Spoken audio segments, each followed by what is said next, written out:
हिंदी साहित्य बीए प्रथम वर्ष द्वितीय सेमेस्टर के प्यारे विद्यार्थियों, पिछले वीडियो में जो चर्चा चल रही थी, प्रश्नों की चर्चा चल रही थी, जो शेष बचे हैं प्रश्न उनकी बात आगे करता हूं। चलिए फटाफट देखिए, बिहारी जी ने नल की स्थिति किसके समान बताई है?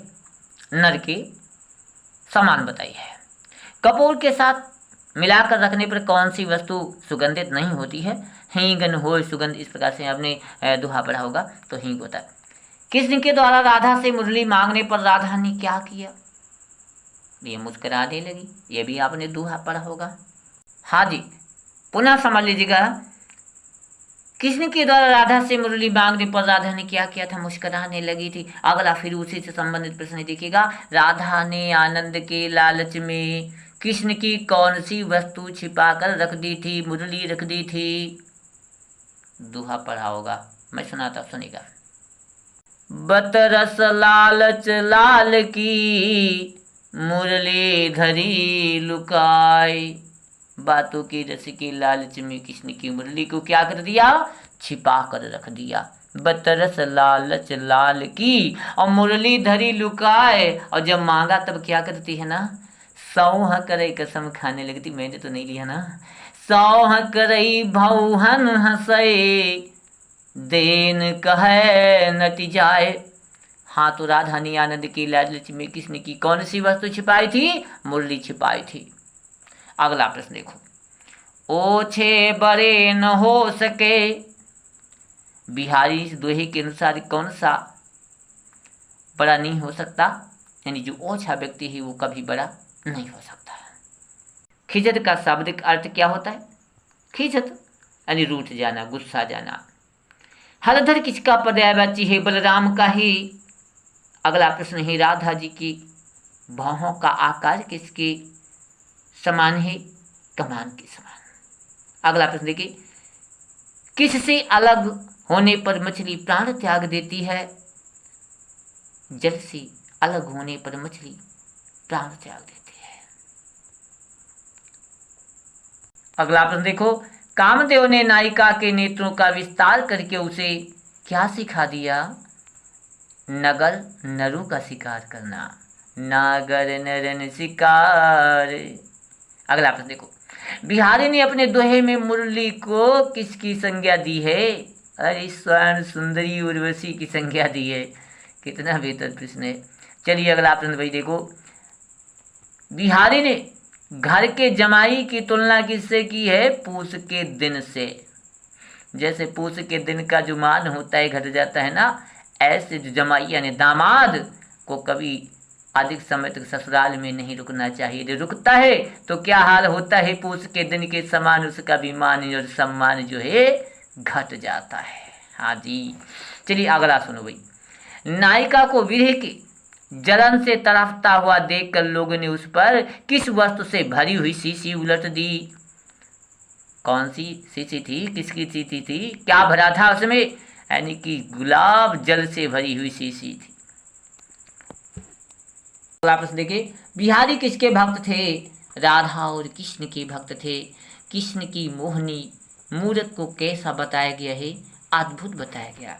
अगला प्रश्न देखो, जब माला छापा तिलक सरै ने को काम। जब माला छापा तिलक सरै ने को काम, ये दोहा किस कवि का है? तो ये बिहारी जी का है।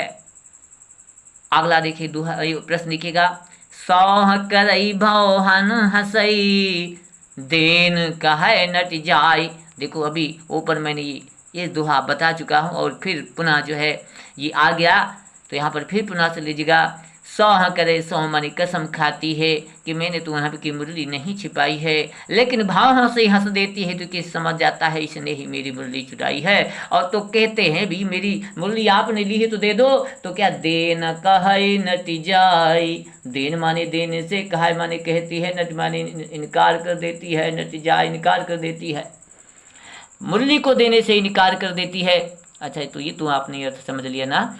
सौह करई भौहन हंसई देन कहे नट जाए में कवि किसके संबंध में कहता है? राधा के संबंध में बात कहता है। अगला प्रश्न देखो, बिहारी द्वारा रचित कृति का नाम क्या है। देखो तो भी ये तो पहले भी प्रश्न कई बार आ चुका है ना, बिहारी सतसई। अगला प्रश्न देखो, बिहारी सतसई किस प्रकार का काव्य है, मुक्तक काव्य है, ध्यान रखना है। अच्छा अगला प्रश्न देखो, बिहारी रत्नाकर के लेखक कौन है। थोड़ा सा भाई चेंज हो गया ना, ध्यान दीजिएगा। बिहारी रत्नाकर के कौन से है, जगन्नाथ दास रत्नाकर जी। चलिए अगला प्रश्न फटाफट देखते रहिएगा, जब तक प्रश्न पूरे ना हो जाए तब तक आपको जो है विराम नहीं लेना है, रुकना नहीं है, देखते रहना है। चलिए देखिएगा, अगला प्रश्न है, जो अगला प्रश्न है बड़ा जबरदस्त प्रश्न है और ये तो आपको आना भी चाहिए और आता होगा उम्मीद है। देखिएगा, नहीं पराग नहीं मधुर मधु, नहीं विकास यही काल, अली कली ही सो विधो, आगे कौन हवाल। ये दोहा बिहारी ने किसे उपदेश करने के लिए लिखा था, तो आपको पता है ना, राजा जय सिंह को क्यों लिखा था ये भी आपको पता होना चाहिए। क्योंकि जब राजा जय सिंह नौरा स्त्री के चक्कर में फंसे हुए थे, उसी की हास विलास में डूबे हुए थे, आनंद में डूबे हुए थे, लेकिन राज्य और समाज की ओर उनका ध्यान नहीं था। उसको राज्य के और इंगित करने के लिए ये दोहा लिखा गया था। चलिए अगला प्रश्न देखिएगा, नहीं पराग नहीं मधुर मधु, नहीं विकास यही काल, अली कली ही सो विधो, आगे कवन हवाल। इस दोहे को सुनकर राजा जय सिंह ने कवियर बिहारी को क्या दिया। बहुत बेहतर प्रश्न है, ध्यान रखना है, दोनों प्रश्न बहुत जबरदस्त हैं, याद रखना है, बिल्कुल नहीं भूलना है। क्या है, काली पहाड़ी नामक गांव, और यही नहीं और भी क्या दिया, और एक असरफी भी, असरफी दी। क्यों, एक दोहा लिखते थे, असरफी मिलती थी, ये तो पहले ही बात है भी। अच्छा अगला प्रश्न देखो, फटाफट सारे प्रश्न जब तक ना हो जाए तब तक ब्रेक नहीं लेना है। देखिए अगला भी प्रश्न जो है बड़ा जबरदस्त है, यदि प्रबंध काव्य एक विस्तृत वन स्थली है तो मुक्तक काव्य एक चुना हुआ गुलदस्ता है। बिहारी के मुक्तक काव्य के संबंध में ये बात किसने कही है, ये आचार्य रामचंद्र शुक्ल जी ने कही है, याद रखना है ना। अगला प्रश्न देखो, बिहारी सतसई में क्या नहीं मिलता, लक्षण निरूपण नहीं मिलता है। मेरी भव बाधा हरो, राधा नागर सोए, और जातन की झाई परत श्याम हरित द्युति होय। तो ये दोहा लिखा, ये आधी लाइन लिखी, मेरी भव बाधा हरो। तो भैया ये दोहे में बिहारी किससे जो है प्रार्थना की है, राधा जी से प्रार्थना की है। अगला प्रश्न देखो, रीत सिद्ध कवि कौन है, किसे कहा जाता है, बिहारी जी को कहा जाता है। ये भी पहले प्रश्न आ चुका है, दोबारा फिर आया है, याद ही कर लेना है बिल्कुल पक्का। अगला प्रश्न देखो, अगला प्रश्न है, तू मोहन के उर्वशी होए उर्वशी समान, इसमें अलंकार कौन सा है, में अलंकार कौन सा है, व्यतिरेक अलंकार है। अगला देखिए प्रश्न है, कहत धतूरे सो कनक गहनो गढ़ो न जाय। इस काव्य पंक्ति के जो रचनाकार कौन से हैं, कबीर बिहारी जी हैं। अगला प्रश्न देखिएगा, कहा जानिए कहत है ससिह शीत कर नाव, में शीत कर का जो शाब्दिक अर्थ क्या है, शीत कर का शाब्दिक अर्थ सीता जी का हाथ। अगला प्रश्न देखो, सुनो कहूँ तरु अरक तय अरक समान उदात, में अलंकार पूछा कौन सा है, श्लेष अलंकार। क्योंकि आपको पता है श्लेष अलंकार की क्या परिभाषा होती ना, जहाँ एक शब्द हो लेकिन उसकी अर्थ कितने हो, एक से अधिक हो, वहाँ पे क्या होता है ना, श्लेष अलंकार होता है। इसकी भी जो हमारे जो अलंकार हैं वहाँ पर पढ़ लीजिएगा अलंकार, जिससे आपको सारे अलंकार आपके तैयार हो जाएंगे। अगला प्रश्न देखो, अधर धरत हरि कै परत, ओठ दीति पट ज्योति, हरित बांस की बांसुरे, इंद्र धनुष रंग होते। इसमें भी कौन सा अलंकार है, परिसंख्या अलंकार है। अच्छा अगला देखिए प्रश्न है, त्रिभंगी लाल का क्या अर्थ है। त्रिभंगी लाल यानी तीन जगह से टेढ़े हाथ, कौन कौन से, कहाँ कहाँ से भैया, देखो पैरों से, कमर से और गर्दन से, कौन ऐसा काम करता है, यानी श्री कृष्ण जी। हाँ जी भाई, प्रश्नों को देखते रहिएगा, जब तक पूरे ना हो जाए तब तक सांस नहीं लेना है यानी पढ़ते रहना है, एक एक तैयार कर लेना है, क्योंकि परीक्षा में इस बार, अब की बार जो है, पिछली बार जो हो गया सो हो गया, लेकिन इस बार 75 में 75 भी तैयार करने हैं ना, इसलिए बिल्कुल जो है तैयार सारे प्रश्न कर लेने। हाँ देखो क्या है, भयंकर ताप वाली गर्मी ने जगत को क्या बना दिया, यानी भट्टे की आग। इस प्रकार से समस्या पैदा हुई थी। अगला प्रश्न देखो, कहलाने एकत बसत में जो कहलाने शब्द का क्या अर्थ है, कातर यानी व्याकुल यानी दुखी। अगला प्रश्न देखिएगा, मनोकला निधि झलमलई कालिंदी कय तीर, मनोकला निधि झलमलई कालिंदी के तीर। इसमें भी यह देखो अलंकार पूछा गया है, एक नहीं, दो नहीं, तीन तीन, जहाँ पे देखिए एक नहीं कई अलंकार हैं, निरूपक है तो प्रेक्षा संगति है। चलिए अगला प्रश्न देखिएगा, मनोनील मणिशैल परे आतप पर्यो प्रभात में अलंकार पूछा है, कौन सा है, तो प्रेक्षा अलंकार है। अगला प्रश्न देखो, नहीं पराग नहीं मधुर मधु नहीं विकास ही काल, अली कली सोहे विधो आगे कवन हवाल। ये तो पहले दोहा आप देख चुके हैं ना, ये काव्य पंक्तियाँ किस कवि की हैं, ये तो आपको रट ही गया होगा, यानी कवि बिहारी जी की हैं। चलिए अगला प्रश्न देखिएगा, है बिहारी ससई नामक रचना किस कोटि में आती है, मुक्तक का, ये भी पहले आ चुका है, बता चुका हूँ। अगला प्रश्न देखिएगा, तरुणा किस अंक का आभूषण है, यानी आपने पढ़ा होगा, आज तरुणा ही रेहु सुत सेवती करंग, उस दोहे का ये शब्द है, यानी कान का। प्रत्येक दोहे पर किस कवि को एक अशर्फी मिलती थी, यानी ये भी अभी बात हो चुकी है ना, बिहारी जी को अशर्फी मिलती थी। कौन भेंट करता था, राजा जय सिंह। हाँ जी, देखते रहेगा प्रश्न को। हाँ, रीतकालीन किस कवि प्रसिद्ध की एकमात्र ग्रंथ लेखकर चहुओर फैल गई। पुनः सुन लीजिएगा, रीतकालीन किस कवि की प्रसिद्धि, थोड़ा सा गलत हो गया था, पुनः समझ लीजिएगा, प्रसिद्धि यानी कीर्ति यानी यश, केवल एकमात्र ग्रंथ लिखा था और चारों दिशाओं में हर जगह फैल गई थी। मैं तो कहूँगा हर जगह फैल गई थी। कौन सा था, बिहारी जी थे ना, बिहारी जी ने एकमात्र रचना कौन सी लिखी थी, बिहारी सतसई, जो बार बार होती आती है, बार बार मैंने चर्चा की है ना, बिहारी सतसई, एक ही रचना लिखी, और एक रचना लिखने से कितना जो है उनका यश फैल गया, गागर में सागर भरने वाले ऐसा कवि। चलो फटाफट देखिए अगला प्रश्न दिखेगा, बिहारी के काव्य में क्या नहीं मिलता, लक्षण निरूपण नहीं मिलता। अगला प्रश्न देखो, मेरी भव बाधा हरऊ राधा नागर सोई, ये पंक्ति किस कवि की है भैया, बिहारी की। ये तो आपको रट ही गया होगा, इससे पहले भी ये प्रश्न इस प्रकार से आ चुका है ना। बिहारी ने सांसारिक बाधा के विनाश के लिए अपने ससई की प्रारंभिक किससे प्रार्थना की, राधा जी से की है ना, मेरी भव बाधा हरऊ राधा नागर सोई, आपने पढ़ा है ना।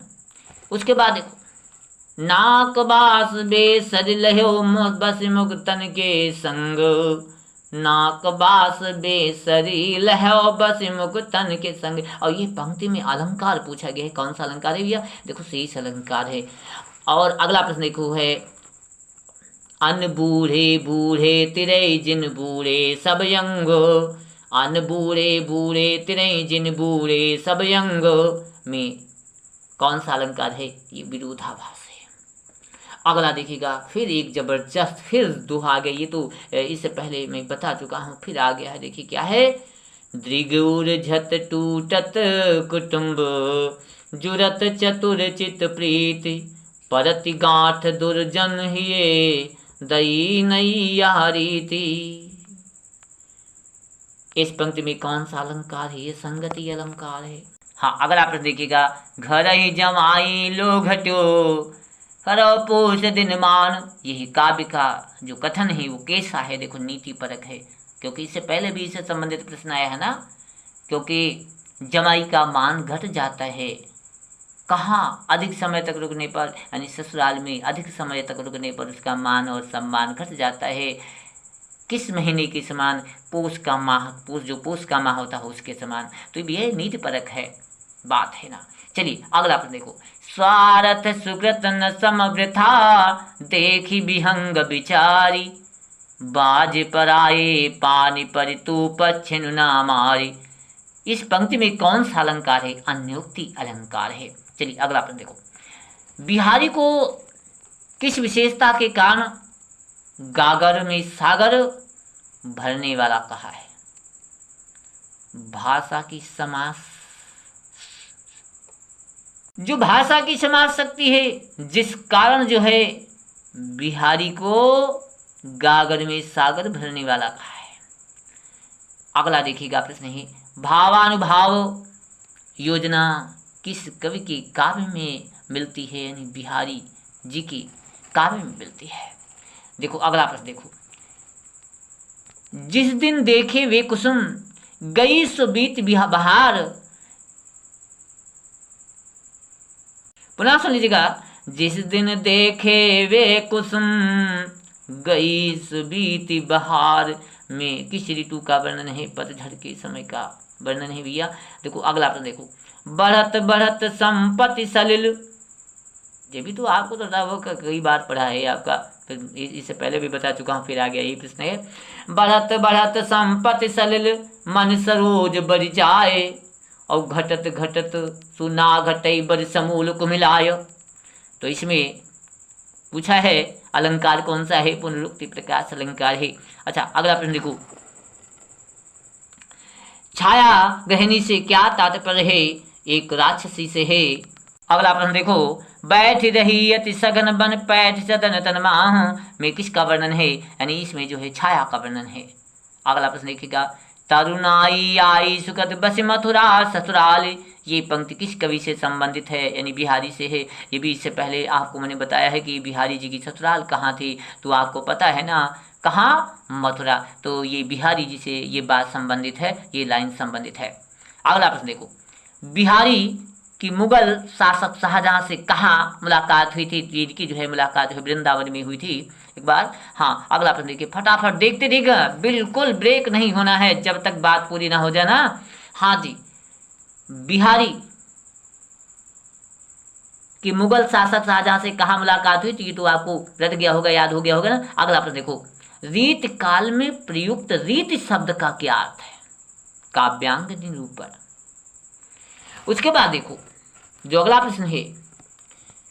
पाई महावर देन को नाइन बैठी आई, पाई महावर देन को नाइन बैठी आई और फिर जानी महावरी एरी मीरती जाई में कौन सा अलंकार? कितना अच्छा दोहा, आपको देखते देखते इतने दोहे मस्त कर देते। देखो देखो, पाई महावर देन को, यानी कि जो नाइन थी ना, महावर लगाने के लिए राधा के पैरों में महावर लगाने के लिए आई, और जब आई पैर पकड़े लगाने जा रही तो उनकी एड़ी देखी, अरे महावर जैसे वो दिखाई दे रही थी ना। फिर जाने महावरी, अरे इसमें तो महावर लगी है। बड़ी विचित्र बात, उसको भ्रांति हो जाती है। चलिए जहाँ इनकी अर्थ हम बताएंगे वहाँ पर विधिवत रूप से देखिए, बड़ा अच्छा है। अगला प्रश्न देखो, क्योंकि यहाँ पे जब मैं चर्चा करता हूँ तो वैसे ही बहुत लंबा खिंचता हुआ चला जा रहा है। अगला प्रश्न है। रीतिकाल को कितने भागों में व्यक्त किया गया है, यानी बांटा गया है? इसके 3 भाग हैं। अगला प्रश्न देखिएगा। बिहारी पर किस संप्रदाय का प्रभाव परिलक्षित होता है? यानी जो ये जो है निम्बाल संप्रदाय है उससे संबंधित है। अच्छा अगला देखिएगा। पन्ना ही तिथि पाई में कौन सा अलंकार? यानी इसमें जो है परिसंख्या अलंकार है। अगला प्रश्न है। सुजान शब्द किसके लिए प्रयुक्त हुआ है? यानी सुजान से किसने के लिए प्रयोग हुआ है? और देखो भाई, घनानंद जब आपको हम बताएंगे, घनानंद में घनानंद की जो प्रेयसी थी वो भी सुजान थी, तो वहाँ पे अगली बात है, आपको भटकना नहीं है। जैसा प्रश्न हो वैसा आपको जवाब देना है। सुजान शब्द किसके लिए प्रयुक्त हुआ है? इन्होंने किया है, श्री कृष्ण के लिए किया है। अगला प्रश्न देखिएगा। दुनिया के ऊंच नीच का संपूर्ण ज्ञान अंश भरा हुआ है किसमें? बिहारी सतसई में है।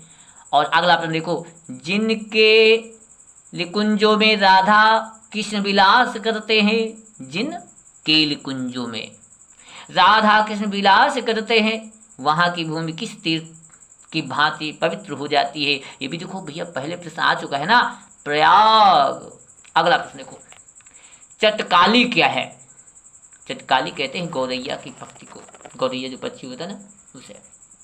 अगला प्रश्न देखो, कबीर बिहारी तीर्थ धाम को तजकर किसके शरीर की आभा से प्रेम करने को बोल रहे हैं, यानी राधा। अगला प्रश्न देखो, बिहारी ने मुरली को किसकी संज्ञा दी है? ये तो प्रश्न पहले भी एक बार आ चुका है ना, ये दोबारा रिपीट हो गया ना, यानी कि स्वर्ग की सुंदरी जो उर्वशी है उसके समान। अगला प्रश्न देखो, चिरजीवो जोड़ी में, चिरजीवो जोड़ी जुड़े में जोड़ी का तात्पर्य क्या है, यानी अर्थ क्या है? राधा और कृष्ण, जोड़ी यानी दोनों, यानी राधा और कृष्ण। कृष्ण को सर्वाधिक प्रिय वस्तु क्या थी? मुरली थी, मुरली। और जौन का शाब्दिक अर्थ क्या है? ज्योत्सना यानी चांदनी। देखो अभी बात पूरी नहीं हुई है, क्योंकि अभी तो हमने आपको कबीर बिहारी से संबंधित प्रश्नों की बात बताई है।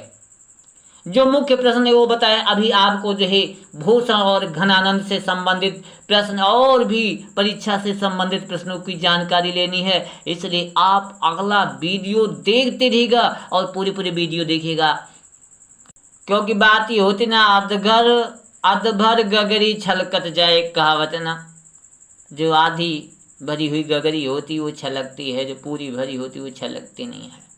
इसलिए आप जो है इसके जितने वीडियो आपको मिल रहे हैं, प्रश्नों के मिल रहे हैं, वो बिल्कुल एक वीडियो देखिएगा, यानी कि सारे वीडियो को देखिएगा, जिससे आपको पूर्ण सफलता अवश्य मिलेगी। पक्का है, निश्चित है, इसमें कोई संदेह करने की कोई जरूरत नहीं है। इसलिए पूरे वीडियो देखिएगा।